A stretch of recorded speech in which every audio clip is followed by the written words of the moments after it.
Why are Democrats suddenly so worried about classified information in the case of the Signal chat? But there was no accountability when it came to the withdrawal from Afghanistan. No heads rolled.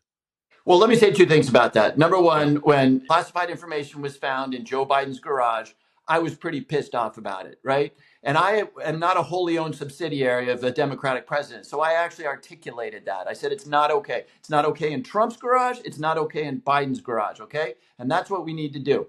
On the Abbey Gate thing, look, Abbey Gate and the withdrawal from Afghanistan was a catastrophe. You just heard a Democrat say that, a catastrophe. And Joe Biden will carry that legacy around his neck for the rest of his life, okay? But here's what we can't do. And it makes my blood boil.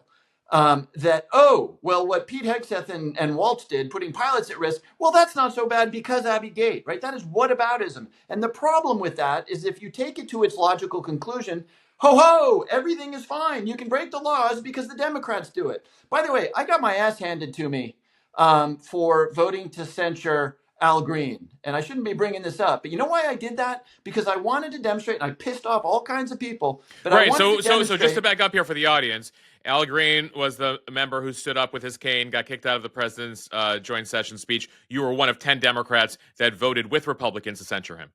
Exactly. And I enraged all of my supporters and all the Democrats. But this is an example of why I did it, which is that if you think that what happened at Abbey Gate, which was appalling and horrible, and yes, there should have been more accountability, Democrats saying that, if you think that that somehow excuses putting pilots at risk when Donald Trump is president, you are guilty of incredible moral reasoning negligence. The rules apply to everybody. And something that happened 4 years ago doesn't excuse irresponsibility.